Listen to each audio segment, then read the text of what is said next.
Okay. Welcome back. Hello. Now let's get the show started in earnest. Nigeria gained its freedom from its colonial masters on October 1st, 1960. In the years after her independence, she was regarded as a land flowing with milk and honey. But ironically, a lot of Nigerians now search for greener pastures abroad. It's been 57 years since independence, and the country still grapples with intractable problems. Corruption, recession, overdependence on oil, unemployment, Boko Haram insurgency, herdsmen and farmers clashes, and the list just goes on and on.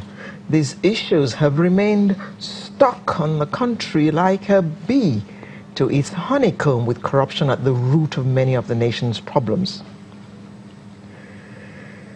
With us in the studio this morning, I'd like to welcome Pastor Laddie Thompson, who is a security consultant. He wears many hats, by the way, as a security consultant. Good morning.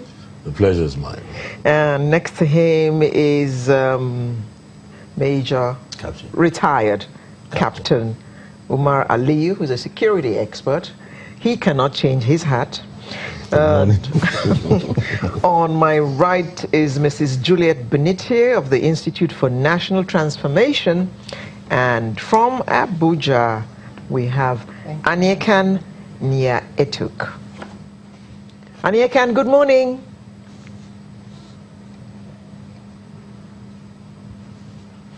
Okay. Well, we have three resource persons in the studio, so we'll just move on with the topic. Nigeria is 58 years in tomorrow. 2 days' time. What are your thoughts about our, dare I use the word progress since independence? Well, let's be brave enough to use the word. Okay. Progress. Good. Because we have actually made some progress. But I think we should just take, if we want to sum up what we're looking at in 2 days' time, we should just go back to the 7th of October in 1960. The first Prime Minister of Nigeria, Tafawa Balewa, was at the UN General Assembly in New York. And he made a speech on that day that all we need to do is to play back the speech he made on the 7th of October in 1960, and we will see the 58 years, and you will see the conclusion of his speech. Now, in the course of his speech, I think he mentioned about 5 main things. Number one, he mentioned that, look, 7 days ago, we attained independence, and representatives of 3 faiths came to pray. Now, remember that this man was a consummate diplomat. So you need to sit down and listen to what he's saying inside what he's saying.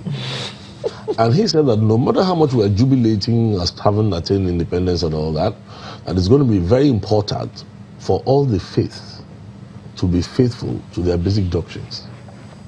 And he pointed out diplomatically that while this is going on, he, pointed out that there are certain basics to each faith which would be important. And he did say that when the whole world begins to call for peace, without mentioning that there will be a lot of war and bloodshed and all that, a diplomatic fellow, he concluded by telling us which way we would go. When you use the word intractable, he used the word intractable problems. That's Tafawa Balewa himself. And he pointed out that when Nigeria gets to where we are at now, when things seem to be falling apart, that we should know that the solution lies in the direction of what he called eternal truth. And he concluded and said, by the time we are remembering these things, people like himself will have been long forgotten in the history of Nigeria. So the eternal truth he spoke about is where Nigeria is. We're getting there now. Some other people call them undeniable truths. Okay. But Tafawa Balewa called it eternal truth. Captain Umar, would you happen to just have any idea about what these eternal truths are that we're supposed to be dealing with now that might actually talk to the problems we're facing at the moment? Because Nigeria seems to be at a crossroads now. Remember, it was predicted that this country was going to break in 2015. It didn't. We're still together, but it seems that we're just hanging by a thread.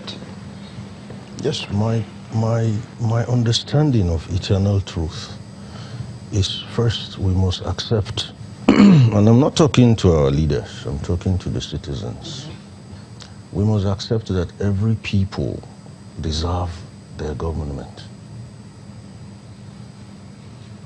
So, Ouch.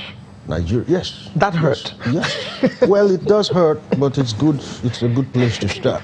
So if it hurts enough, we'll do something about it. Do something. The office of the citizen will do something about it. Now, citizens, I ask you, do we deserve what we're getting? No.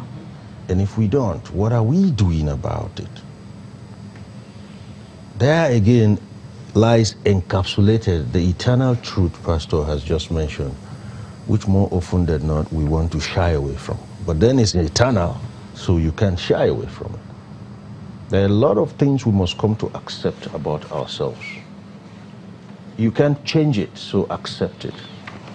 He cannot be the same religion as me. I cannot be the same religion as him. That's right. But I want people to know one thing. There is one thing we have in common for me, which comes even before religion. Humanity. Humanity. In fact, proof. God made Adam before religion. He made man. In fact, religion is meant for humans, not humans for religion. You even need to be human before you can even have a religion. So if you speak to humanity, then you will be tending more towards this eternal truth we're talking about.